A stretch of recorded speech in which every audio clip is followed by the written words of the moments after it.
of somebody that wants to completely transform who they are, you have to change your identity. So who am I? I'm the smart guy. And that's how I thought of myself. Like I thought of myself as being smart. And then the life slapped me around and I realized, oh, wow, I'm really actually not that smart. I just grew up in a small town. And so in my small town, I was smart enough. I was still never the smartest. But then I moved to LA and all of a sudden people smarter than me were just like growing on trees. So I was like, wow, I really don't feel smart anymore. So that was like a hard adjustment. And so then putting myself into these smaller and smaller rooms was the solution. But I realized that I'd been sort of taken as a default value intelligence. Maybe it was the family I grew up in or the movies I watched, I don't know. But I just had this default that being smart was the thing everyone should chase. And then I realized, oh, I can actually change that. Not everybody values themselves for that. And so I could swap that out with something else. And I want people to understand that those things that are just deeply within you that seem as if they are innate human qualities, challenge them all. Some things you won't be able to change, but some things are far more malleable than you thought. And a lot of what you value comes down to what you repeat. And so just repeating myself, I'm the learner, I'm the learner, I'm the learner. It began to be my identity and then rewarding myself emotionally when I did that, repeating it, rewarding, repeating, rewarding. Then it's like through that repetition cycle, it actually starts to be meaningful that you're the learner. And by the way, I was telling everybody, I'm the learner. I see myself as the learner. I'm the learner. I'm the learner. And because I was telling people, then I really felt the sense of congruence with wanting to act like the learner. And so when you say you're going to do something and you do it, you earn self-credibility. So now I've got this loop going. I said I was the learner. Here I am reading this book. Here I am being willing to admit when I'm wrong, seeking out knowledge, looking for disconfirming evidence. Like I get to feel good about myself for that. The biggest hack to stop caring about other people's opinions, to stop living other people's version of your life, and to start actually feeling happy and proud of yourself, the biggest hack to doing that is to figure out what you stand for, to figure out your single most important core value. I believe that everybody has a single most important core value. And when you figure that out, it gives you a lot more clarity, a lot more direction, a lot more confidence, and allows you to start to do things that you never thought were possible. All of a sudden, that idea that you've got of, oh my gosh, I could do this thing, but then never taking action on it, things start to happen for you because you have that clarity of value. So I wrote 2 books on this, Your One Word and Built to Serve, and we go through the process of figuring out your one word or your who. Who are you? What do you stand for? What is that single most important core value? One of my favorite activities that I go through, I call it the 5 essential questions, but the most important one there, I find usually, is asking people, who was your favorite teacher growing up and why? So if you've understood the concept of, hey, I need to have a core value, I need to know what I stand for, I'm tired of being on quicksand, I'm tired of living other people's version of my life, okay, great. How do I figure it out? Do I just pick one at random? Do I just read a book? Like, how do I actually figure out what I stand for? Well, asking yourself that question, who your favorite teacher growing up was and why, I think is critical. Think about it. You've had how many teachers in your life? Think about your school, elementary school, high school, university, if you went to a college, other teachers you've had lots of teachers growing up. And chances are, most of your teachers, if you walked past them on a street corner, you wouldn't recognize them. That's how little of an impact they've had on you. Think about your high school teachers. If they walked past you right now, you wouldn't know who they were because they had no impact. But there's always that one teacher that stood out. There's one teacher that stood out for you. Why? It wasn't because they taught you grade 8 math. It's because they made you feel different as a human. They gave you something more than just the subject matter they were teaching. And that gives you a clue. Why did you like that teacher? Gives you a clue as to who you are and what you want to spread into other people. So, quick example. My favorite teacher growing up was Madame Farr. Madame Farr was my grade 12 French teacher. And I didn't love her because she taught me French. I barely use French on a day-to-day basis. What she taught me was to believe in myself. I was a B and C student going into my last year of high school. and she would meet with me every week. Before school started, once a week, we'd sit down, we'd chat, we'd talk about life, we'd talk about school, we'd talk about where I was at, we'd talk about what was on my mind. And in those conversations, she made me feel like I could do more. That her belief in me created more belief in myself. And in that last year, I went from being a B and C student to straight 90s, straight A+. I was still the same guy. I still had the same ability and the same talent. You know, she wasn't passing me the answers to the test that I had. It was just that belief in me that she gave me that allowed me to go off and start to perform more. So I think that's the most important question you can ask. Another one you can look at is, what was your favorite movie growing up and why? What's your favorite movie of all time? Why? There's so many movies that you've watched. Most of them you don't remember, but there's one that sticks out, that really stands out for you in some way for some reason. My favorite movie is Seabiscuit. It's about this horse that is way too small. It's about this jockey that's way too big. It's about this owner that's bankrupt. And somehow they all find each other and start winning a whole bunch of races when they shouldn't be, you know? And it's based off of a true story, and it ended up lifting a nation. The people love this underdog story, and it's a story of belief. Same thing. It's a story of belief. We all, at least for me, I love the idea of being that Seabiscuit, or being the jockey, or being the owner, and helping not just each other believe in themselves, but also the nation, for the audience, for the fans, helping them believe in themselves. And so if you started asking those questions, if you started thinking about who are the people that make you come alive, that make you feel like you're a better person, or what are the resources, or what are the YouTube channels or Instagram accounts or books or podcasts or shows, what are the things that have made you come alive? What are the things that have made you feel like you could do more? And then next to each one, write down a couple of words. So your favorite teacher growing up, who was it? And then why? 3 words to explain why. Your favorite movie of all time, and then 3 words. Why? And what you'll find is, as you do this exercise, you'll see some similar patterns. You'll see some words pop off the page. You'll see that same word come up a couple times. That's your who. That's your single most important core value. That's what you still need more of in your life right now. And that's what you want to give to the world. The other great part about it is that will be with you for life. This isn't something that we want to change. This is who you are. This is your best version of you. At my core, I'm the best when I believe in myself. And my biggest problem is still, I need to believe in myself more to get to the next level. When you figure out your most important core value, your who, your one word, it's still what you need right now. My biggest challenge right now is that I don't believe in myself to hit the next level. And it's what you want to give to the people around you.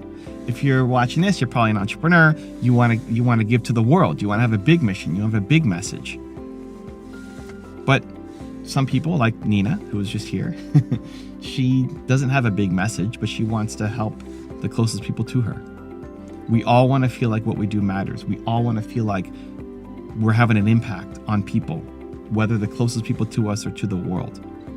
But we're stuck and we're lost and we need guidance. And if you feel like you have all these ideas, but you don't know how they all make sense, and you don't know that you feel like it could be something, but you don't know how to get there, there's not enough momentum happening, it's because you're not in touch with your single most important core value. Here's an example. If I'm struggling to do something, I'm struggling to get on stage to speak, I'm struggling to turn on the camera to make a video for you, I'm struggling to launch my next project, you know, I get an idea and then I say, oh, I can't do that. What do I need? At the end of the day, what do I really need? Like, what's the thing that's going to turn that idea into actual action? I need more belief.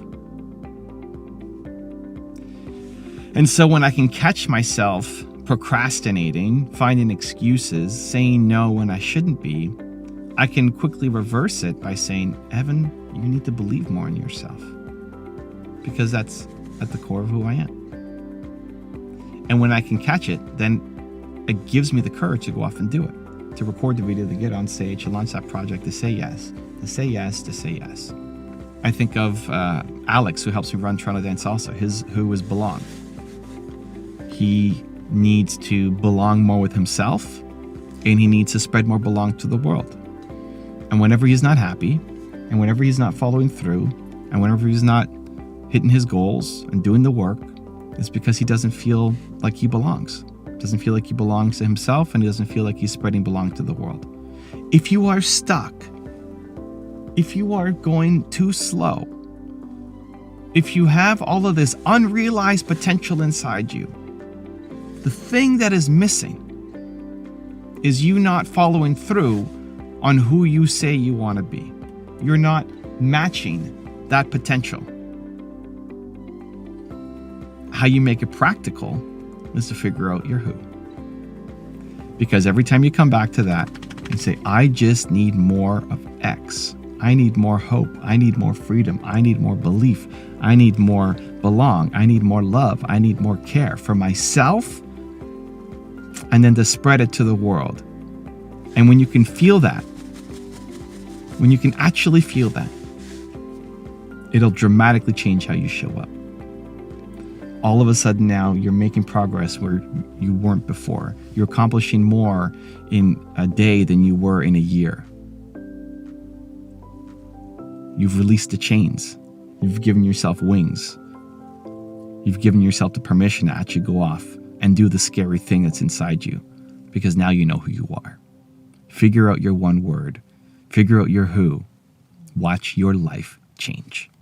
Also, to make sure you're actually taking action after watching this video, I've designed a special free worksheet just for this video. The worksheet will highlight all of the lessons learned in this video, as well as pull out our 3 favorite learnings and quotes that will inspire you to actually do something. The worksheet will also give you space to write down what your key takeaways are and your specific plan of action to make sure you're getting results. If you want the worksheet designed specifically for this video, absolutely for free, there's a link in the description below. Go click on it and start building the momentum in your life and your business. I'll see you there. Does a negative mindset have more effects on mental health and the brain? And does it get easier to control your emotions if you try long enough? So first of all, yes, a negative mindset is going to have an overall impact on your mental health. So anxiety is the easiest one to talk about because I've experienced it, but I think depression is also going to be hugely affected by what you allow yourself to repeat. So one core mechanism of the brain is to understand that while we are a very active species that's meant to go out and explore and master our environment, there's a secondary evolutionary force pushing on us, which is that we also want to conserve calories to make sure that we survive a famine. So we have this dual competing thing of wanting to go out and do cool, hence the big dreams, and wanting to sit on the couch and eat a bag of potato chips. Hence why we procrastinate, why we feel lazy. And the way that the brain, as a physiological organ, has dealt with this dual impulse challenge over evolutionary timeframes is that it's a process called myelination. And what that does is it's wrapping fatty tissue around neurons that fire together at the same time frequently. So this is why they say neurons that fire together wire together. They are literally getting optimized for the efficient transmission of these signals across those synaptic gaps. And the reason that they do this is that it becomes easier from a caloric perspective to do those things. So now you've made whatever you repeat, whether it's something empowering or disempowering, whether it's something that makes you anxious or feel like you can do anything, it's going to make thinking those thoughts and feeling those feelings easier from a caloric perspective. It also begins to move it into what's called the default mode network. So the default mode network is responsible for anything that we'll call automatic thinking. If you've done something a bazillion times, you don't think about brushing your teeth, you just brush your teeth. You don't think about driving to work oftentimes. Certainly before the pandemic, you just drive to work. And there were times where you would show up at work and be like, whoa, I almost don't remember the journey getting here. And the reason is that what ends up happening is your cognition can be put onto basically something else. So you're thinking through, daydreaming, whatever. And the thing that you do in a repetitive way is just happening automatically, super efficiently. And it's a thing that happens to the brain where you can scan somebody and go, they're in the default mode network right now. And if worry, anxiety, panic, fear, stress, if that's what you're doing all the time, then that's what's going to be moved over, made calorically easier to do, moved into the default mode network so that by default, that's where you go. And this is where most people spend the majority of their lives, is living in that default mode network of these emotions that they've created, these very well-worn paths to looping around over and over, to feeling those feelings over and over. And so you can understand, since the body responds to the mental states that you're constantly in, that each of those mental states is characterized by hormonal and neurochemical states, and the body will have different long-term consequences based on what you're feeling. So for instance, if you are constantly stressed or constantly anxious, your cortisol levels are extraordinarily high. Cortisol levels begin to damage the elasticity of your blood vessels. Is one of the vectors of attack on your body. And so you don't want to stay in these chronically elevated levels because it deteriorates the integrity of the lining of your blood vessels. And this is the kind of thing that leads to stroke or coronary heart disease. So being incredibly thoughtful, not to loop on those things, which doesn't mean that there aren't bad things going on in your life, but it does mean that when you allow yourself to loop, that there is this hormonal and chemical cascade as a response to that your body will have negative consequences to, or positive consequences if you're in a loving, calm state a lot. And that's the thing that becomes the default mode network. That becomes the easiest thing for you to think. And you're in this really calm and creative state a lot of times, then you're going to prolong your life. There's a part in Fight Club, and the gift that I would like to give the world, if I had, which I did not, but if I had sat down and set my intention for, what do I want to convey? This is one of my top 5 things that I want to get across to people if you really want to succeed. Yeah. There's a moment in Fight Club where he puts his hand out and the guy puts a caustic solution on the back of his hand and it burns. And he tells him that he has to just leave it there. And he ends up holding his hand down so that he can't take it away at first because it hurts so badly. And then finally he releases and the guy has the strength to leave his hand there and let it just burn. And what I'm saying is you have a mechanism in your mind called the psychological immune system. Its job is to get you to pull your hand away, to wash off the thing that burns, and hey, you're fine again. Yeah. What I'm saying is if you want to be great, the burning sensation is you having to accept that you fucked something up, that you're not as good as you want to be, that there are people that are better than you, that you're not as far along in the journey as you want to be. And what you have to learn how to do, if you want to be great, you have to learn to let it burn.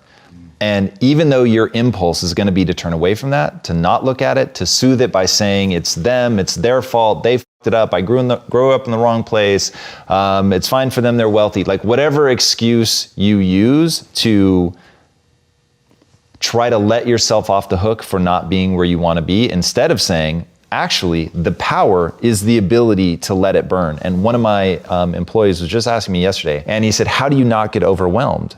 And I said, you want to know the God's honest truth? The second I feel that impulse, Brendan, I say to myself, you don't get overwhelmed. I'm not going to back down. I will not break. You cannot break me. Get that out of your head right now. And just interrupting that thought with an aggressive impulse of I'm going to let it burn. Now, I'm not a moron. So I immediately go, hey, thank you, psychology, for letting me know that, there's a lot of things coming at me right now. So I'm going to go meditate. But the way that I interrupt the thought is by reminding myself not to be weak. Who's in control? Right. 100%. Who's in control? Is overwhelm in control or are you in control? They once gave me a list, it was 750,000 keywords, and I had to comb through it in an Excel spreadsheet and say either yes or no. That took days and days and days of mind-numbing yes, no, yes, no, yes, no, yes, no. What do you mean 750,000 words? Because this was back in so we had words that did we want to advertise on? Do we want to advertise on these keywords? Like, so you would buy a list of like powerful keywords on Google, and this is all CPC stuff. Got it. So do we want to show up on these keywords, yes or no? Like, here's our business, you know what we're doing, what keywords would we want to show up on? And so I'd have to go and clean the list. There's no way, no AI to comb through it for us. So I would do that. So anything like that, where I just add value, add value, add value, and everyone starts gravitating towards the person who's always upbeat, great energy, and never says no, and is always asking how they can help. It is a formula that will win for all time. And so that was it. And I just threw that intensity at it, because every day I was like, I'm here to get rich. I'm here to get rich. And when I get rich, I'm going to go build my studio. If you want to make a change, you have to change your vision of who you are. You have to begin telling yourself a different narrative. And the narrative you tell yourself about yourself is everything. And if you tell yourself that you're a scared, undereducated kid from Tacoma whose family has never accomplished anything, let me tell you what you will become. A scared, undereducated kid from Tacoma who never accomplishes anything, because that's what you believe. You tell yourself that story enough, and it will become real. But on the flip side, you could tell yourself a story of you're a learner. You learn faster than most people. You're willing to put in more work than most people. You're willing to read more books than most people. You're willing to spend an inhuman amount of time every day improving your mind simply by getting new ideas into the system. And that you will admit that you're wrong faster than anybody else, that you won't let your ego get in the way. And you tell yourself that story over and over and over. So when somebody comes and tells you how stupid you are, that you're just a dumb kid from Tacoma, you go, you're right, that's amazing. Thank you for pointing out that flaw, because now that I'm aware of it, I can improve it, because I'm the learner.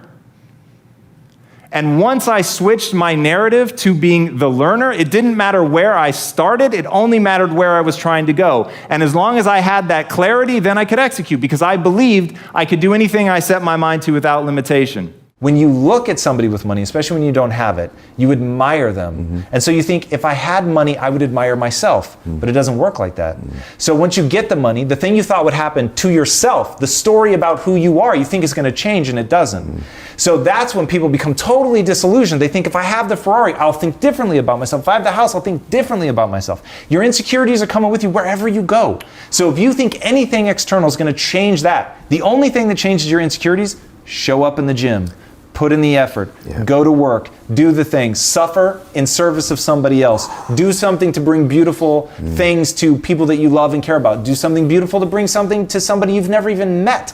Those things will change your story. For 8.5 years, I'm doing that. I am working 7 days a week, ignoring my wife. At about the 6.5 year mark, my wife pulls me aside and says, you're now damaging our marriage, and I'm not willing to continue like this. So I was like, all right, something's got to give. And that forced me to really look and say, I'm profoundly unhappy, and showing up every day chasing money just isn't actually who I am. And I need to do something that makes me feel alive in the moment. So it ends up being a cool part of my story, but what I want people to know is when the following thing happened, I was awash in shame.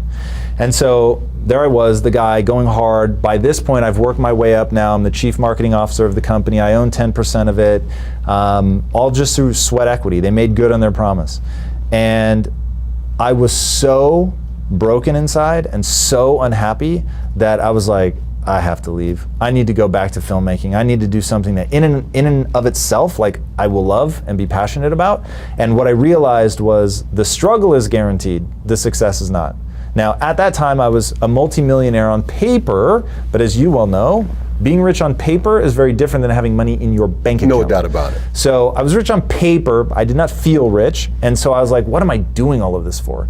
So my wife and I talk, and I'm like, look, I know I promised I would make you rich, and I swear to God I will one day, but I'm gonna have to take a step backwards first, because I can't just muscle through like this. I'm just losing so many years of my life. I need to do something that if I'm gonna fail, at least I'm gonna fail loving what I'm doing. She was totally behind me. She said what are now famous words in our marriage. She said, I bet on you. I was like, that means a lot. So I go in and I quit. And I said, look, here's your equity back. I'm not gonna cross the finish line, so I don't think I should get anything for this. So, take it and do your thing. And I'm gonna go to Greece. We were gonna move to Greece, and I'm gonna write, and that's that. And they said, look, we could do this without you, but we don't want to. And so what would it take for us to keep working together? And I laid out a plan of, if whatever I'm gonna be doing next, it's gotta be around value creation, it's gotta be around passion, It's got to be something that we would love every day, even if we were failing. I want to build community. I want to be myself. And I said, look, this thing that we now call social media, wasn't called that back then, but social media, I think it's going to change everything. What year is that? This is 2009. Okay. So I'm like, I think this is going to change everything, going to change the way that people do business. And actually, this probably was a little bit earlier than that. So the next company, I want to be transparent. I want our real personalities to shine through. I want people to see, like, we actually want good things for them. Yeah. And so that, for 3 very different reasons, became the core of what we wanted to do. And so we founded Quest Nutrition. Everyone told us we were crazy, that we were leaving technology, like the place where people actually get rich, and going into food. The place where you're in manufacturing, it's going to be small margins, you guys are never going to survive this. And so everyone thought we were dumb, but our thing was, we're never going to make decisions based on profitability again. We're going to be making it based on like actually adding value to people's lives, being passionate about what we do every day, and loving our lives. And so we actually made a promise to each of us, and we said, you're going to enjoy what you do on a day-to-day basis, simple as. And so if it's something weird, like when I started doing Inside Quest, fine. Like, even if it's not, like, we don't see the immediate ROI in the business, if you love it and that's a part of what's making you a complete and full human being, then let's do it. And so we got into really crazy stuff, but ended up being amazing because we made that promise to each other. So that was how all of that began. And then we just really lived up to it, about value creation, about not just trying to sell people on something, about building a real community to uplift people. And it just so happened that we had the right product at the right time, marketed in a totally new way. Because of my background in film, we were creating all of our own content in-house. We built an entire studio inside the company. We were shooting everything long before that was like a thing. It was like, we were doing that. And everyone was like, this is crazy. People don't have enough rules in their life for themselves. So for instance, I get out of bed in 10 minutes or less, doesn't matter. And I don't want to. That's why I have the rule. Because I went through, calloused your mind. Literally, I went through a period where I would lay in bed for 3 to 4 hours, awash in shame at my inability to get out of bed. And it just embarrassed me. And so I felt badly about myself. So I wanted to make a change. So I knew that I needed a bright line.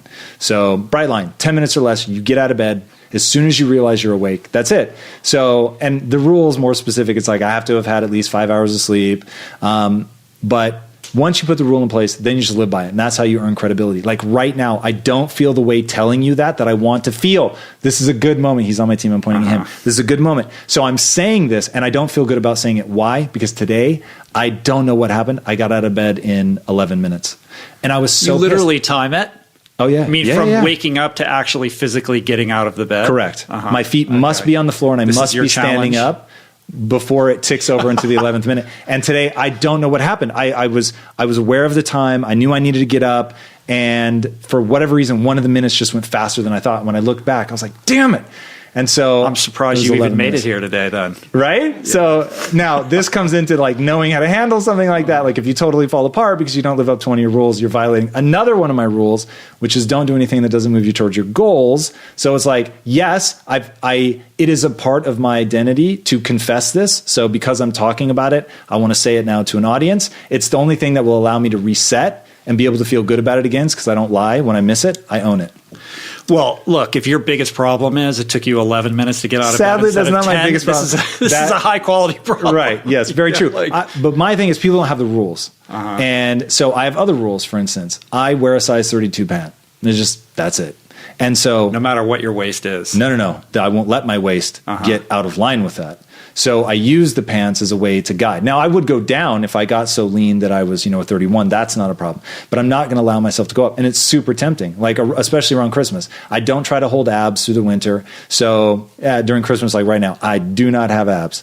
So, and I'm totally fine with that. I switch a different part of my mentality. During the holidays, my wife and I definitely celebrate with food. And it's amazing. And I love it the most.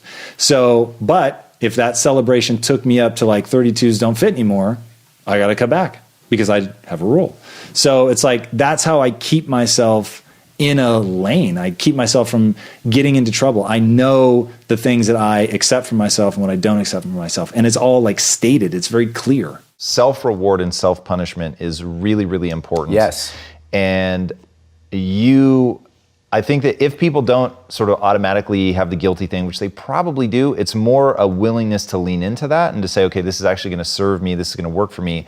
And I actually do wonder sometimes, as somebody who now basically has a profession of giving advice, at least on the one side of what I do. And so I think a lot about like who should actually take my advice, because my advice is not going to lead to a carefree, easy life. Right. Lisa was just saying, she was laying in bed last night thinking about me, and she said, how the does he do it? Because there's just a level of things that I'm willing to take on, and one, I'm not even sure it's healthy for me, and two, I'm certainly not certain that it's healthy for other people. But what I do know is that I have a level of thrill and pleasurable obsession around it. So for me, it's fun. So when I think about the guilt or the momentary pain of something up, and you talk about me getting better as a speaker, it's like that journey is, it is a very simple journey that requires you though to really accept that you're not very good at things right now. Yes. And that's fine. And so a big key for me has always been to think of my life not through the lens of a moment. Mm-hmm. And I used to tell this to my employees all the time, like, stop judging yourself through the lens of a moment and start judging yourself through the lens of 10 years. If you think of yourself in 10-year increments, like, you will blow your mind. So if you're embarrassed today about where you are, don't compare yourself even to yesterday, which may not soothe that and encourage you to push forward. Think back 10 years.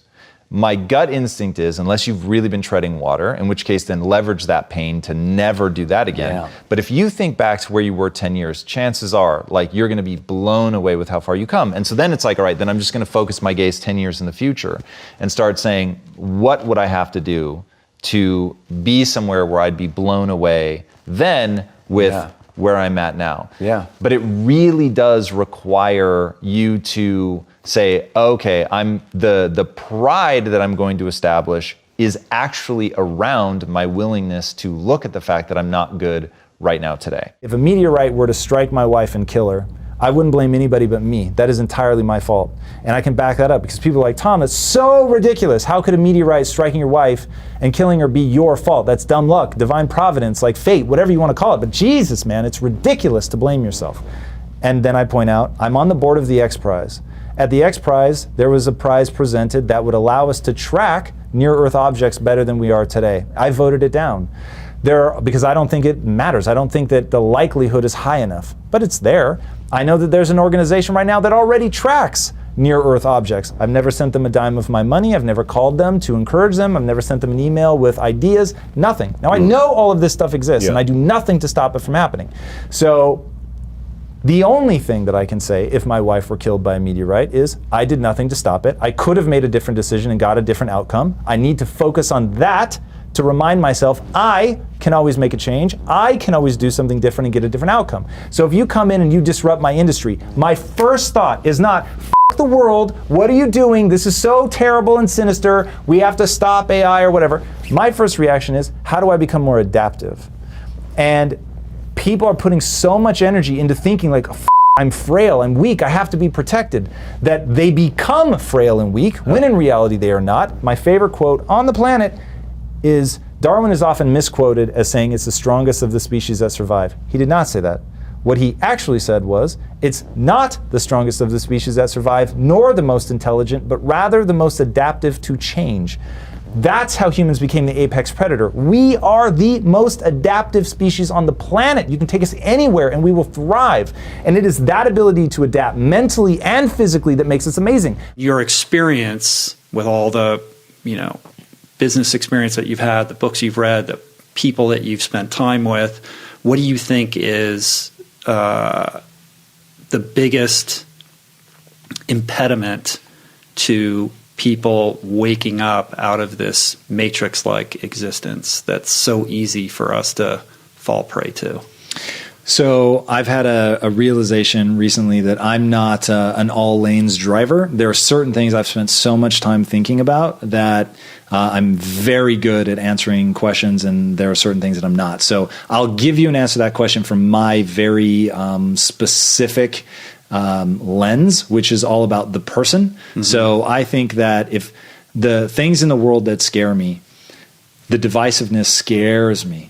And when I think about what is the individual's creation of that divisiveness, it is one, a desire to belong to a group intensely, a fear of being ridiculed or emotionally ostracized. And once we know that we have this like sucking need to belong, to be respected, to be liked, you can really begin to decide what are the things that you want to be liked for, respected for. And when those are things that you respect yourself for, then all of a sudden it becomes very easy to do two things: to build something that is born of connection, community, kindness. Not that you're not selfish. I'm very selfish. It just so happens that the more selfish I am, the more I like to connect and help other people. I am very much doing it for me. But it manifests in a way that is humanity neutral, worst case, and I think humanity plus ultimately. So that starts with me having a growth mindset, so that you want to see how you're wrong, that you can have these really ferocious ideas, but hold them loosely. Because the moment that your identity is wrapped up in your ideas, you are in real trouble, man. Your identity should be wrapped up in your outcome. What outcome do you want? And are you actually getting that outcome? And then as long as you're not a sociopath with an ugly outcome, like people that get into identity politics and things like that, I'm going to give them the benefit of the doubt and say, no, for real, the world they imagine is a beautiful world for the people that they love and care about. Okay, fair enough. So I'll just give them that they're trying to do something positive. But when you look at the outcome in terms of how it affects everyone, it starts to break down pretty fast. Like, that's where it really starts to worry me. So that to me says that your identity is based on something that isn't necessarily anti-fragile. It's probably based on something pretty fragile. So to use Nassim Taleb's term, something that is fragile, that's easy to understand. Something that is anti-fragile isn't something that's strong or resilient. Those are still defined by their breaking point. It's just that their breaking point is far away. Mm-hmm. But ultimately, even something that's strong, it's strong because you think, wow, it can take a lot before it breaks. Something that's anti-fragile, on the other hand, actually grows stronger the more that it's attacked. So, and that doesn't mean you entrench in a position that clearly everybody is saying, like, this is crazy. The only anti-fragile position that I can think of is to be that of the learner. That is truly anti-fragile. So for instance, if you come at me and say that I'm stupid, I'll be like, amazing. In what way? And the reason that I say amazing is because I know that skills make me more powerful. So you've just said that I have a blind spot, which means that I'm less powerful than I could be. And I'll define power because I think it weirds some people out. To me, powerful just means you can close your eyes, imagine a world, a better world than the one that we have today. You can then open your eyes and actually create that world. So that's the kind of power that I'm trying to amass in my life, the ability to impact people at scale in a positive way. So if you're telling me that I'm less powerful than I could be, amazing. I want to know in what way, because once I'm aware of it, then I can address it, because I know about myself that I'm willing to accept that I'm inadequate, because I know that it's a temporary state. I'm not good at it yet.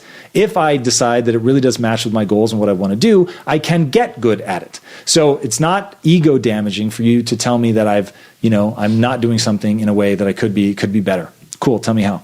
When people don't want to hear that, it's like, they're in a very brittle place. They're being backed into a corner, and people lash out when they're backed into a corner. So at an individual level, I would say to everybody, if you feel that, your blood boiling when somebody challenges you, if you feel like a caged animal or like you're being backed into a corner, I promise you 100%, it is not the truth of the world. It is that you have a fragile something, a fragile ego, a fragile belief system. Something in there can break. And because it can break, you're trying to protect it. And the more you try to protect it, the more hardened and potentially violent, vicious, cruel, whatever, that you may become. So when it isn't that, and you're not afraid of that thing breaking because you want to take information in, you want to assess it, doesn't mean you're going to agree. You may take that criticism and go, I actually don't think that's accurate, but I'm really grateful that you gave me that piece of information. And look, intention matters. You can tell when someone's just trying to be a dick. So it's like, you've got to be cognizant enough of that. But when you get to that point where you're leading with, everything is my fault, including the way this person's coming at me. I've done something to make them want to come at me too hard or whatever. You will only ever get in your life what you absolutely must have, your absolute obsession. Is it you that says your obsessions become your possessions? That is so true. And so getting people to understand that level of like, I must have this, until it is that, like whatever it is, if it's taking care of your wife, if it's doing something rad for your mom, if it's having a beach house, whatever it is, until you need that, like you need oxygen, you won't get it. it is going to demand so much of you. You're going to fall so many times. There's going to be so many obstacles. And unless it must happen in your life, one of them will make you stop.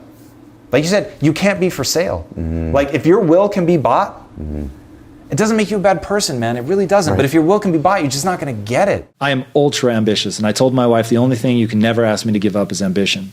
And at the same time, my marriage is my highest priority. It's my highest value. So I'm constantly balancing is she asking me to give up my ambition, or is she just reminding me that we've hit a moment where I need to put it first and I need to stop working for a day or 2 days, whatever, and really just give her my undivided attention. And as long as it doesn't feel like she's actually asking me to get rid of my ambition, then it's like, yeah, of course, because that is what I want for myself. It is the thing that's brought me the most value in my life, is my marriage, for sure. Where does that ambition come from then? I don't know. It's the one thing I wonder about in terms of like, okay, we're not blank slates. Was I just given ambition, like at a neurological level? Maybe, certainly possible. I've made it bigger and more all-consuming throughout my life. That is for sure. I have just enough stubbornness in me that growing up when people told me I couldn't do something, part of my every time someone told me I couldn't do it, I would say, well, I'm going to do it bigger. You can't even do this, let alone that. Then I'm going to do this. And, we ultimately get to, I'm building the next Disney. So it's like So it's externally driven then? Some of it, for sure.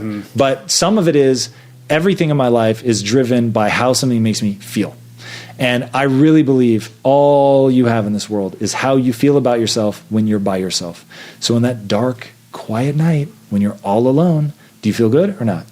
And so I steer by that. And when I start losing sleep because something is stressing me out or I think I handled something poorly, I have to correct that. The number one question I get, and I get this question so much you can't imagine, how do I find my passion?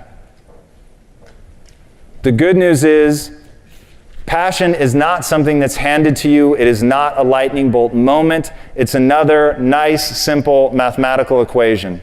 First of all, you need to identify your areas of interest. Everybody's interested in something. And I find the big problem is people stop themselves because they say, yeah, well, the thing that I'm interested in couldn't possibly be a business. So let's take video games back in the 80s.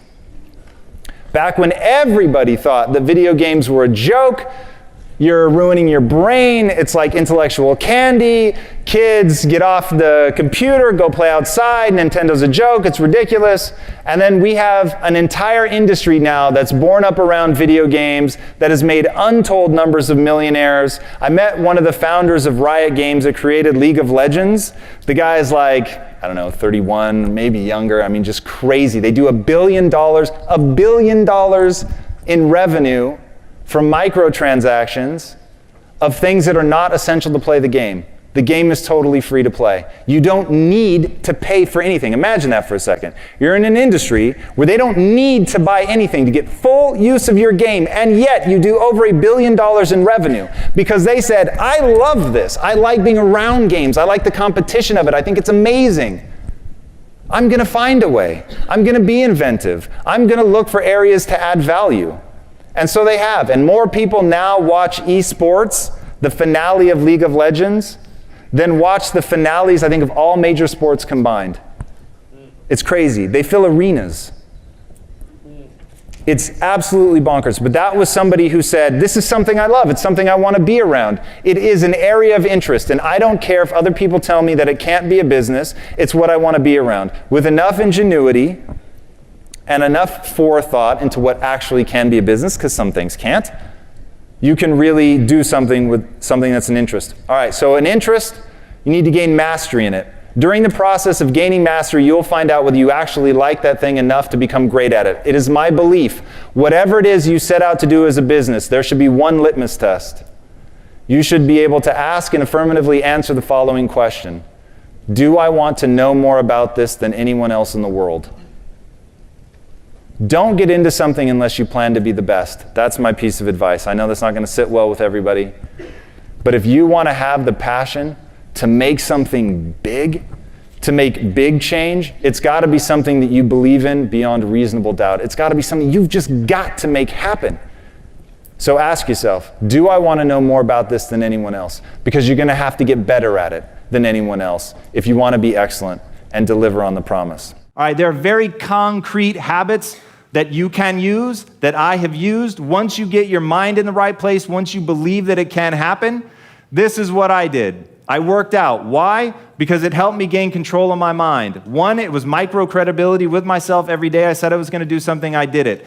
2, when you're suffering and you're willing to fight through it, you tell yourself a story that you're willing to pay the price to become what you want to become. And also, and this may be the most important reason each and every one of you should start working out, and it has nothing to do with living longer, because we could get hit by a meteorite, who knows? So I'm not even worried about that, but I am worried about this. When you watch your body transform, you get the loudest signal from your subconscious that you can change, that you can change anything you want, that you can change your bicep, your tricep, your quad, whatever it is that you want. Something that you literally could not do the day before, you can do today. And your mind sees that that's true. Your mind sees that something you couldn't pick up yesterday, you can pick up today. And it begins to ask itself, well, if that's possible, then what else is possible? Now, for me, finding my center was also a very important thing. So I work out first. The next thing I do without fail is meditate. I do a just breathe meditation where I'm simply trying to calm my mind. Then I do what I call thinkitating. During meditating, I get into an alpha wave state brain pattern, which enhances creativity and unique connections. I'm not worried about whether I'll ever think a unique thought. I am simply interested in the unique connections that I will make that no one else before me or after me will ever make, because their circumstances are different than mine. And that, to me, is what makes each of us a beautiful snowflake, is we're all going to make connections that other people might not make. And so during thinkitating, I take advantage of a problem I'm trying to solve. I smash it together with my alpha wave state, and I see what comes out of it. I read obsessively, because I believe in one simple math equation: ideas in equal ideas out. And then I keep a list of the most important things I'm trying to accomplish. If you're trying to become something, you need to know what that something is. You don't get skills because it looks good on a resume. You get skills because it lets you do the thing you want to do. So let's use sports as an example. It's just all too easy not to use it. So if you're in poverty and you're Lionel Messi, and you realize, actually, I think, who's the other one? Cristiano Ronaldo. Cristiano Ronaldo, thank you. He was in the grips of poverty. And nice, that's perfect. So Cristiano Ronaldo, in the grips of poverty, realizes that playing soccer is a way out for him. And so he goes and gets the skills. Why? Because if he can win on the soccer field, then he can actually elevate his family out of poverty. Like, when you see that trail, it goes back to the Nietzsche quote: if you have a why, you can survive almost any how. So how am I going to get there? The amount of work that Cristiano Ronaldo has put in to become one of the greatest, if not the greatest football player of all time, it's inhuman. Anybody else would look at it and say, nope, not willing to do that. And fair enough. But it was somebody who said, if I gain these skills, it will let me dribble around people, score when other people can't score, galvanize a team around me, leverage it to be wanted by teams, to turn into financial resources, to make me famous so that I can get brand deals and things like that. All the things that he would need to do to pull himself out of poverty. Like, this stuff isn't an accident. It's about skill acquisition. So there's another kid that had the same dream: I'm going to use soccer to get me out of poverty, and did nothing about it, therefore did not have the skills, therefore could not elevate their family out of poverty, and looks at it like, well, this is all circumstance. It's not circumstance. It's cause and effect. It's how much energy do you put into actually gaining the skills, and did you gain them? Or did you just put in the energy and the effort thinking that should be enough to gain it, but you didn't actually gain them? So this is what, it's like the gift I want everybody to receive is, you can get good at anything you set your mind to. But do you actually set your mind to it? Do you have that inhuman level of follow through? Do you keep pushing and fighting long after it stopped being fun, deep into boredom, because you have a why? You know why you're doing what you're doing, and you're just driving towards that. And when you have that, you can accomplish this extraordinary stuff. But I really think people now are doing it for the gram. You're doing it for the gram. You want to go to that thing and do it because it's like, oh, this is going to look good on my gram. And look, I've done that 100 times. I get it. But at the core of my existence is not that. At the core of my existence is I'm going to, in the amount of time that I have, I'm going to be acquiring skills. I've always said that the most sinister thing about excuses is that they're real. Like, you really do have reasons not to be successful, but now what? Like, now what? Now what are you going to do? Like, I remember I was giving a talk at Google, and one of the guys happened to be African American, and he said, "Tom, do you think it's harder for me as a black person in America to succeed?" And I said, "That seems patently self-evident. Even just accepting that humans tend to gravitate towards those that look like them, what I call the school of fish phenomenon. You always see the same kind of fish with the same kind of fish. So being a minority, just by definition, is going to make things harder." If you haven't read Angela Duckworth's book on grit, I highly recommend it. It is amazing. I'll give you some of the key takeaways. The biggest part about grit is sustained effort over time. If you lose interest quickly in something, once or twice, no big deal. It is what it is. You realize that it wasn't your thing. But if you lose interest over and over and over and over and over, and you always only enjoy the first 6 months of a business, and then you want to move on, you lose interest very quickly, you need to work on developing your grit, being able to sustain that over time. Because building any business, you're going to encounter hard things. You need to be able to do those hard things, focusing on the hard things. In fact, I try to start every day with one of the hardest things, to get it out of the way, to remind myself that I'm willing to attack that. All right, you want to be able to persist through boredom and suffering. I told you guys that's one of my superpowers. Long after everybody else gives up because they're not having fun anymore, I'm still there banging away at it. That's really, really important in order to create momentum, to keep things moving, and to finally get them across the finish line. A lot of people are able to get something to the 50-yard line or maybe even the 1-yard line, but they just can't quite push it over the finish line. And that is the difference between somebody who's a wantrepreneur and somebody who ends up being successful the way that they want. They can get it across the finish line. All right, learn to tell the difference between a lack of grit and genuine disinterest. If you're not interested in something, you need to move on quickly. But like I said, if that becomes serial, you may have a problem. And if you're only good in the beginning, that's the sign that you lack grit. Only execution matters. Burn that into your nervous system. Get a tattoo. Do whatever you need to do to remind yourself, only execution matters. Thinking about it, feeling good about it, those are awesome. But if you have a vision of something you're trying to do, become whatever, and you don't execute against it, and I don't need you to want to build a big business. If you tell me you want to be the greatest parent of all time, then I'm going to ask you, what are you doing to execute on that goal? What are you doing? How do you define it? What are your deliverables? What are the metrics by which you're judging yourself? And by the way, if you don't want a grand goal, you don't need one. But then say, what I'm trying to do is get centered. I'm trying to experience happiness. Even that, you can begin to look at ways that you can improve that. Now, I very much subscribe to the theory that the human animal is an active species, meaning it will forever be moving forward. I think that's a good thing. It's one of the most exciting things in my life. And I have 3 fears. 1, brain damage. That freaks me out. 2, losing my wife because, damn, that woman's cool. And then 3, I don't ever want to feel like I've hit the end of what I can do. I always want to feel like there's something more that I can learn and grow into. What is that mindset of constantly working on yourself without judging yourself to a deeper level, without doing it in a way that always pulling you down, but always pushing you up? And you're doing that in your relationship. Whenever I watch relationship theory, I think the conversations you and Lisa have, incredible. So it seems like you're doing it in all areas of your life. Which area did it start in? Which areas did it evolve to? Let's just break that whole... Yeah, so let's answer that question. Yeah. So where did it start and where did it go? So the honest answer is that, like many of the most amazing things in my life, they were born of misery. And I was deeply and profoundly unhappy, dissatisfied with who I was, what I was capable of, where I was in life, all of it. I was just really unhappy about it. Now, the one good thing is I've always met things like that with, and what can I do? And I have a bias towards action.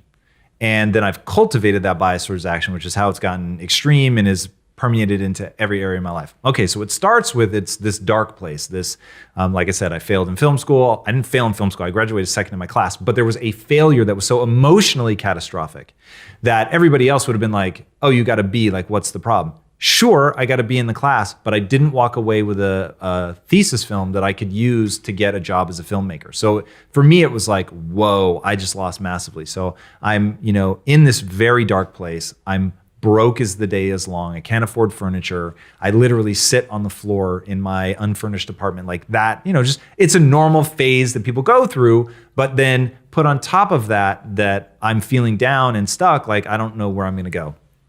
Propensity towards action kicks in. I start reading. I'm learning about the brain, figuring out how much of this can I change. I realize I can change it. And then that change felt so good.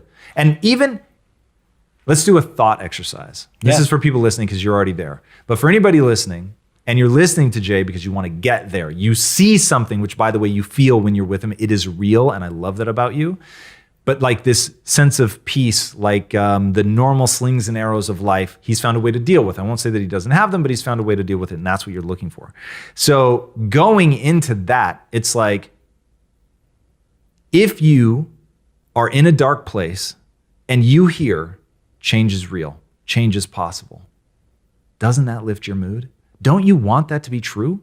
And once you allow it, because you have to allow it. Once you allow that to lift your mood and you're like, I feel better just by thinking I can change. That was huge for me. That was like moment one, was when I realized I actually can change. So this thing that feels like a death threat, this like smothering cloud of just like despair, it can clear away. And it immediately, and it's not like, oh, it went from gray skies to blue skies. It wasn't that immediate, but it literally immediately a lighter load just because I realized I can change. So I was like, whoa, I can change. None of this is a death sentence. That's so like just amazing. That was enough to get me going. And people are always looking for, how do I have that energy? I'm depressed. I'm down on myself. How do I get the energy to push through? Man, you've got to find a way to find energy in that. You can change. So whatever position you're in right now, you can change no matter what it is, no matter how horrific, no matter what you've been through, no matter what you've done. Like there is a way out from under it. But part of it is allowing that sense of lightness to be there. So I allowed it. The important thing here to note is that everyone needs an ego. Everyone needs self-esteem. Everyone needs to feel good about themselves. And the crazy thing, when you really stop and think about suicide, and this is a new obsession of mine, if you stop and think about suicide, what has happened? That person believes, falsely, but they believe that they'll never be happy again, that they'll never feel good about themselves again.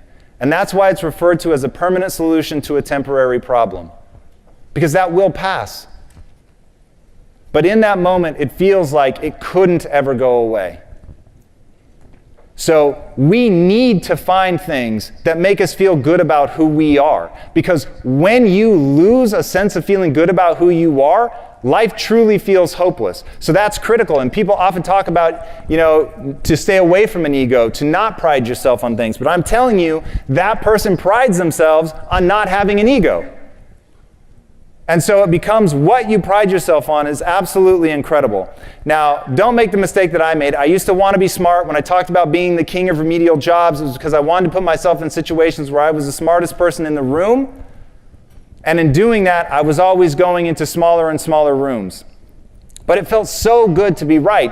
And the problem was I was wrong a lot of the times. Now, when this one finally came to a head, my business partners, who were far smarter than I am in terms of IQ, processing data, which I define IQ as your ability to process data rapidly. They could process data very rapidly. And we would get into arguments and I would always lose, and it was very frustrating. And I remember one day, finally, I actually convinced them to do something my way. And I realized, oh, I just won the argument, but I know I'm wrong. And so now what? I've gotten what I thought I wanted. I finally won this victory. If I don't feel smart myself, at least I'm getting reflected back to me that I've solved the problem. And now I feel totally stuck. Because if I really want to move towards my goal of getting rich, it does not help to do things that I know are against the company just to be right. And in that moment, I realized what I had to do was switch my self-esteem from being right to pursuing the right answer faster than anyone else. And then putting energy behind that and being like, oh my gosh, Timmy came up with the idea, or it was Sally, and Sally, oh my gosh, it's amazing. And giving them so much energy to try to see it through because that's the right idea. And then I began to develop my reputation of being the guy that even if 3 seconds before that I'd been fighting for another idea, once I realized I was wrong, I would admit it. And it's amazing what reputation you can build around that. And it is way more effective for business. What is the meditation process specifically look like? Dead simple. So I use what I call Just Breathe. So it was born of Mark Divine's box breathing. At least he was the one that introduced it to me. So he preaches, do it 4 equal parts. So you've got the inhale is the exact same length as the inhale hold, exact same length as the exhale, exact same length as the exhale hold. Now doing that made me feel out of breath. I just felt weird.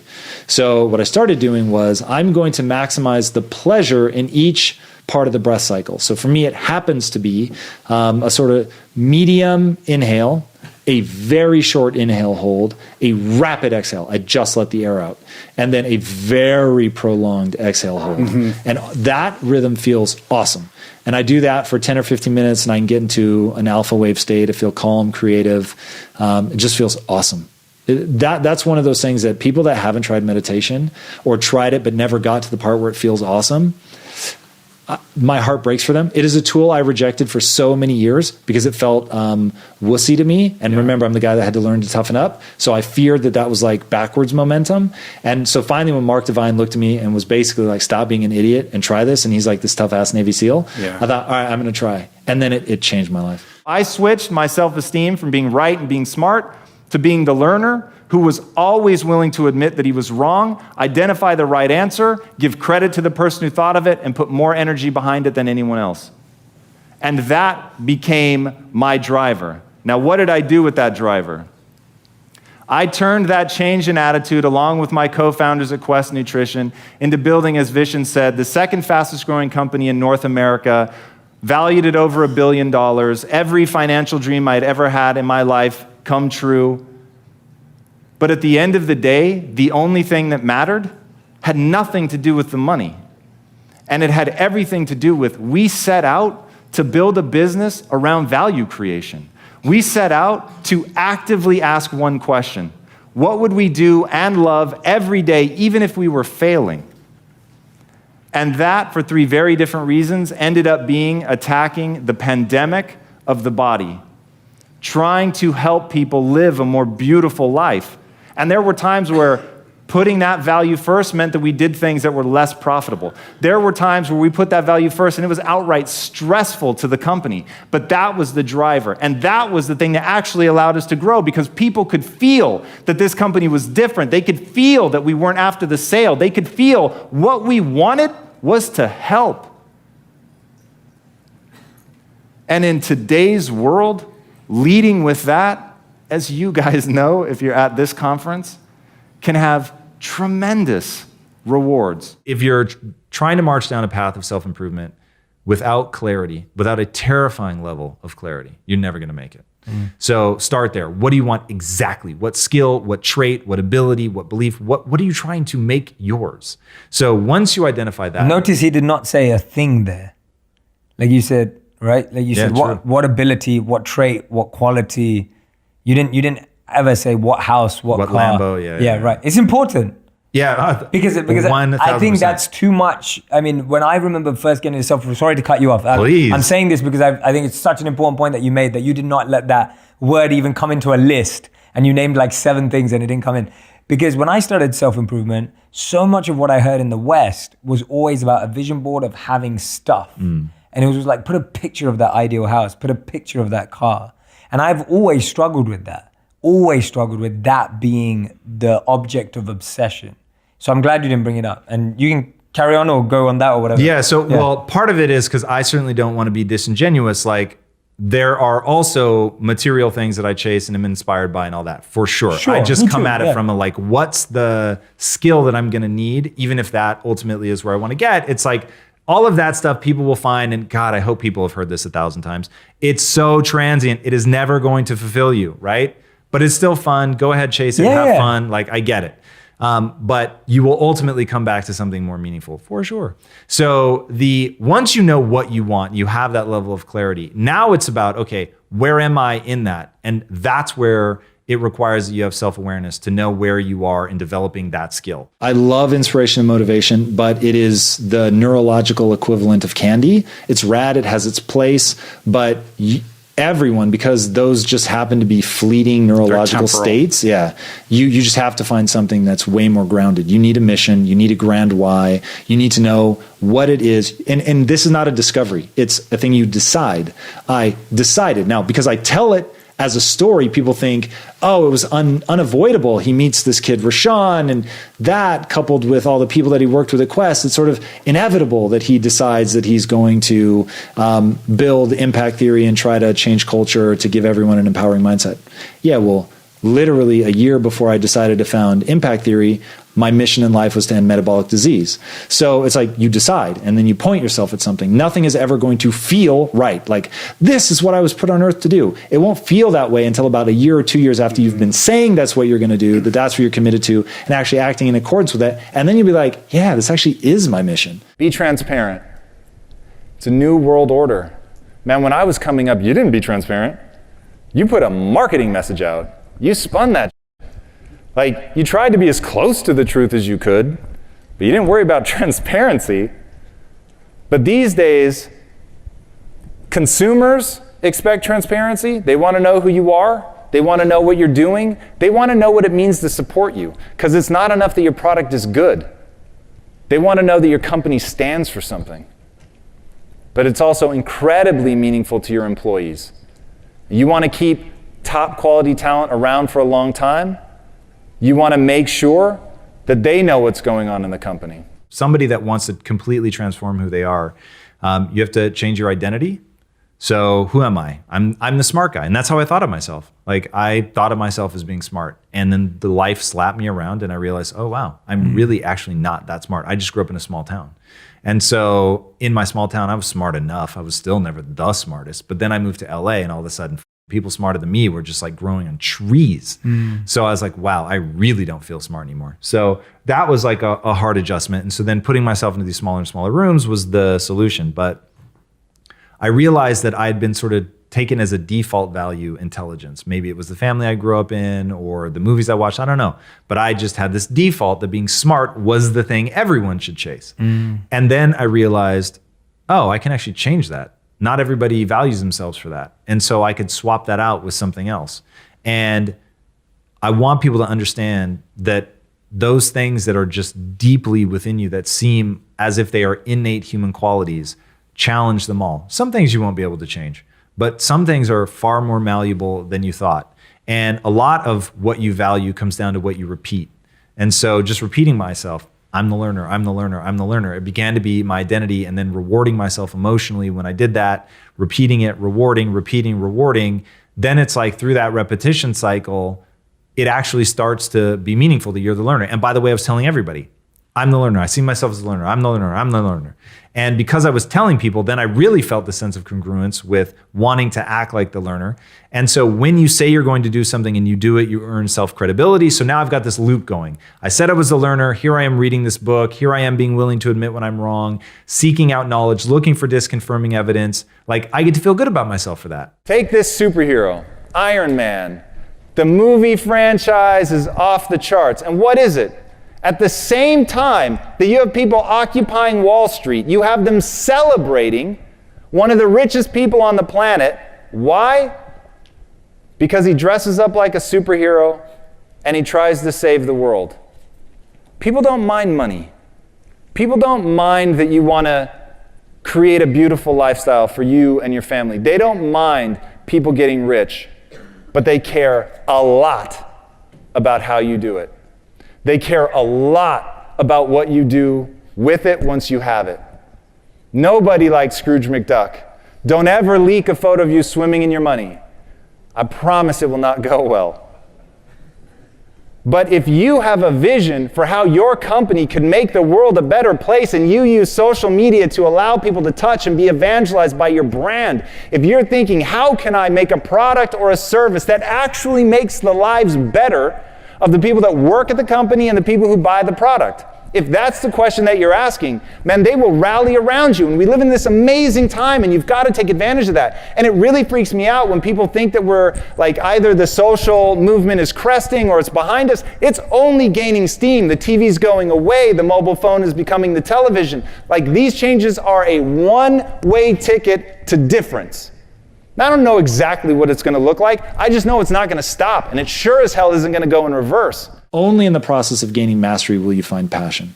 So to me, passion comes out of, it's kind of like love. I don't believe that love, it needs a different word. Unrequited love is a very different neurological state than reciprocal love. So if you have unrequited love, to me, that's something you really, like, I love singing, but I'm shit at it.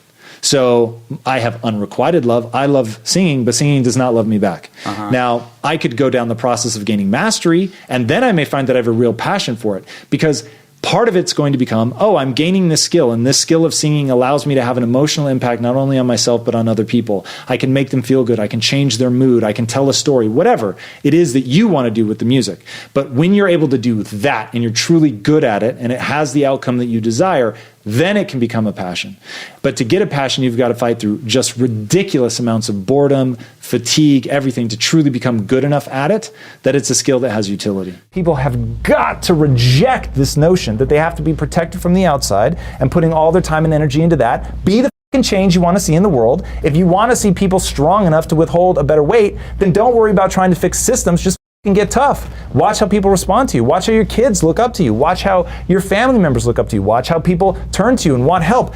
We have an innate desire to get strong. We don't have an innate desire to have something else protect us. All of us. If two buttons, man. One of them is you're such a badass, nothing can ever hurt you. You get it. You know how to figure it out. You fight your way out of anything. Or a magic fairy will follow behind you and just waft things away. The terrifying thing is, this button, the magic fairy, is going to get pressed a of a lot more than this button. But this button, no one dies of suicide with this button. This button, race towards suicide and depression. And if you want to know why we're having a pandemic of that, and I don't want to cheapen it because it's largely microbiome and there's all kinds of health things that are going on, I'm not taking that away. But on the mental side of what's driving a lot of people not believing in that is we're just culturally reinforcing that, like, we're stuck, we're trapped, there's nothing we can do, that people don't understand that fulfillment has to be earned. You can't tell someone to just love themselves. You have to tell them how they earn self-respect. You have to tell them that doing hard that you don't want to do and doing it anyway, that's exactly how you gain self-worth. You can't just tell someone to feel worthy. And man, I want to more than the next person. Like, I spend an inordinate amount of my time every week talking to a camera, trying to help people, to touch their lives for real. Like, my wife and I made so much money, we could have actually bought an island and retired and never worked again. But that's not what I want. Like, I want that fulfillment. I want to do hard shit. I want to touch people's lives. I want to lift them up. I actually want to transform and change them. The single most important part in learning to be honest with yourself is to accept that you must have self-esteem. And the problem is most people build their self-esteem around something stupid. So most people build their self-esteem around being right, being good, being smart, being worthy, and they see all of those as permanent traits. And so anything that challenges them being smart, which is my big one, oh God, even to this day, if I really want to get into a bad place, I'll just go hang around people that are just legitimately smarter than me and then focus on how cool being smart is. Now, I can be around them when I value myself for being the learner, but the second I let myself slip into just wanting to be cool for being smart, then being around those people is like getting kicked in the face. It sucks, man. And so I went through this phase in my life that I call the king of remedial jobs phase. And so this is post film school, post like realizing that I don't have talent. I just need to be smart, man. I just need to build myself back up by being smart. And so I would apply for jobs. Like I sold video games retail, and I sold insurance door to door. I did anything that I could where I knew that the person interviewing me at some point during the interview was going to say, "Why are you applying for this job? Like, you're too smart for this." And be like, "I'm right where I need to be," which is crazy and sad, but absolutely true. And so I did that for a couple years. And in that phase, I just didn't want my intelligence to be challenged. So flash forward now, I'm working with these two entrepreneurs. They hire me as a copywriter. I'm in an entrepreneurial environment for the first time. And they're clearly smarter than me. That isn't even up for debate. And I'm arguing with them for this idea because I needed to win. I couldn't take another time where it's like, they're smarter than me, they're smarter than me. So I was like, all right, I'm going to win on this idea. And somewhere in the argument, I realized I was wrong. And there was a voice in my head screaming, you're wrong, dude. You are wrong. You know you're wrong. Shut up. Like, stop pushing for this. What are you doing? And I kept going, and I finally like whittled them down, and they finally just gave up. And so they said, yep, we'll do it your way. Fine, whatever. And right then and there, it's the one time in my life that was truly a lightning rod moment where my life can be divided before and after. And that moment was realizing that I was telling everybody that I wanted to get rich, but the way I was acting was like I just wanted to feel smart. And I thought, hey, no judgment. I'm totally cool. Whichever it is, like, we can craft a life where that will be wonderful. So if what you really want is to just be smart and to feel smart all the time, you have to quit. You've got to get out of this environment because they make you feel stupid all the time. And that's not a great place to be. Feeling badly about yourself all the time for any reason, even if it's self-inflicted, it's not a bad scenario, or it's not a good scenario. You've got to get out of it. So I was like, okay, so that's option one, get out of this scenario, go back to being the king of remedial jobs. Or if you actually want to get rich, start acting in accordance with it. Start making decisions based on that. And so I was like, okay, well, I'm going to have to give up my self-esteem. I'm going to have to like stop worrying about feeling good about myself. And I was like, ooh, that is clearly a losing proposition. There's no way to come in and feel horrible every day and think that I will have the energy to see this through.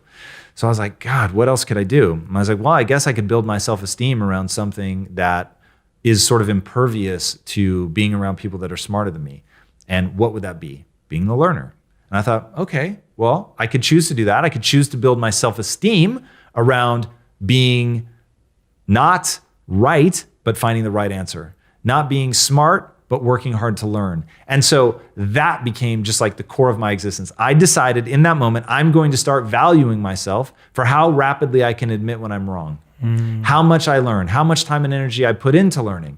And once I switched that and I switched my identity and my behaviors around to being the learner, then all of a sudden, everything changed. And that's when I went on hockey stick growth, because all of a sudden, if we were arguing and I realized you were right, I'd be like, dude, he's right. You're totally right. I see it. Oh my God, thank you so much. And so I started earning a reputation of I never just backed into a corner. I never argued for something just because it was my idea. I was legitimately on the hunt to find the right answer. And so now I'm getting the internal feedback of, hey, you said that you were going to always focus on being the learner. You're doing it. You said you'd always admit when you're wrong. And I would try to shorten that timeline down. So I wasn't like taking an hour to finally admit it, or even 3 minutes, that I was trying to get to it like, dude, if I realize I was wrong, 3 seconds, 30 seconds max, like I'm, just finally saying it. Look, you're totally right. I'm with you. Yep, I see it. And then the world was like, whoa, working with this guy is awesome. He's not trying to take credit for other people's ideas. He will change on what he was saying in a heartbeat when he fights for what he believes in, but the second you can convince him, he's convinced, and then he moves on. And it just became a really awesome environment. The reason that Quest went so fast wasn't just because we had done something to our minds and gotten to the point where we were so angry that we were going to push this forward no matter what. It was understanding the timing of the marketplace and the technologies that were emerging. And the technology that was emerging in 2009, when we first started thinking about the company, everybody thought Facebook was a joke. Everybody thought it was a huge distraction. And what we understood was it was just a megaphone. We didn't pass judgment on it. We just knew it was a megaphone. And it was a free megaphone. And if we could give them reason to say something good within a couple of minutes of an interaction with us, they could have a global audience and tell people about that. So we saw that the timing was right there. And we also understood that people want to have impact. How do you think about failure then? Not trying. For me, like to not have the audacious goal, to not really give it a real shot.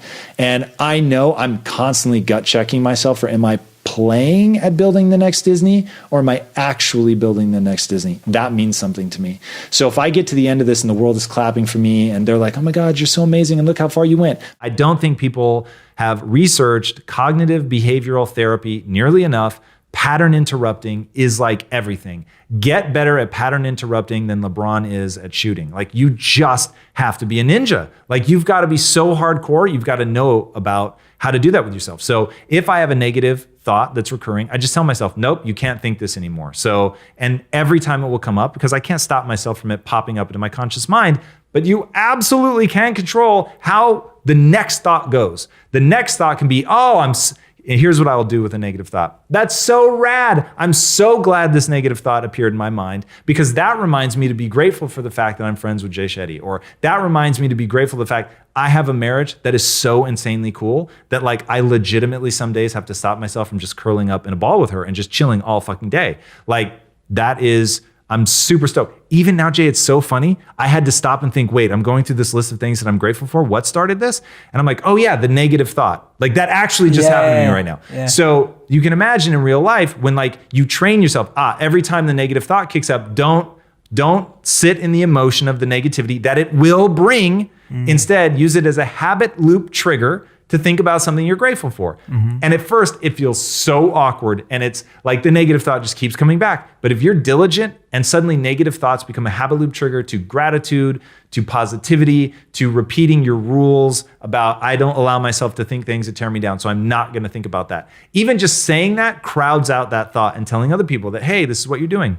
It is unbelievable. But this is where I'm saying I'm literally just a patchwork of all these like tools and techniques that allow me to protect myself from negative self-talk, from anxiety, from depression. I don't think I've ever officially been in depression, but I've been super close enough to know the feeling of staring into the void, which I don't think is accurate. It feels like the void is collapsing in around you and just everything is meaningless and it is all utterly hopeless. And I've had just enough of a glimpse of how hopeless that is to get where people are in those moments. But anxiety, that I've been in the thick of.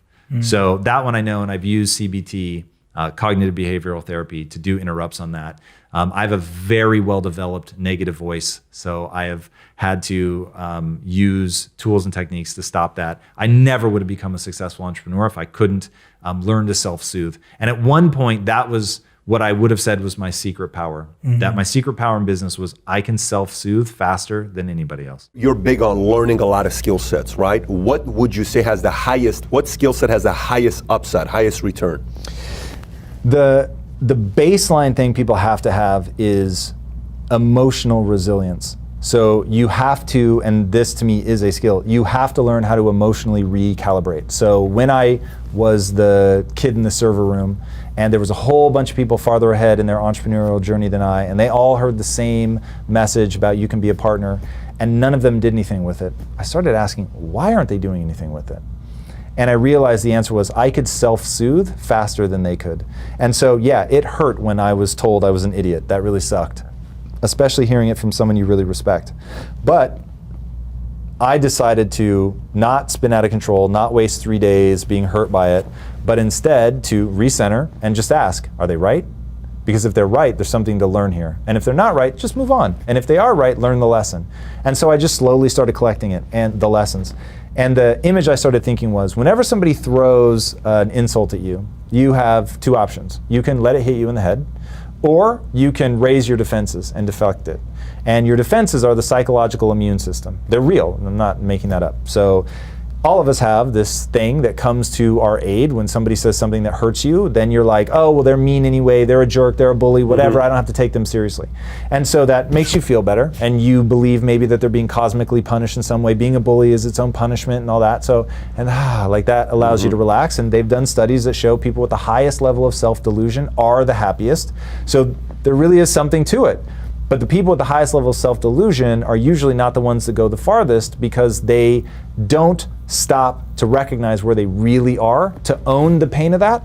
So I thought, okay, instead of raising my defenses, I'm going to lower my defenses. I'm going to let that rock hit me in the head, because at my feet now is actually a nugget of gold. And I'm going to pick up that nugget of gold and form it a lesson that the person is throwing at me. And here's the thing to realize. When people really come at you, they're really trying to hurt you, they have sinister intent, they're going to come at you with something that's true.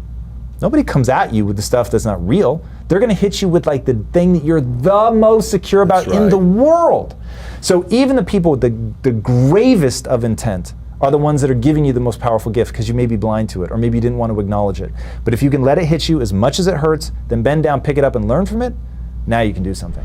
If you want to see the recent one-on-one interview I did with Tom Bilyeu, check it out right there next to me. I think you'll love it. Continue to believe, and I'll see you there. I was worth $2 million on paper, and I'd never been more unhappy in my life.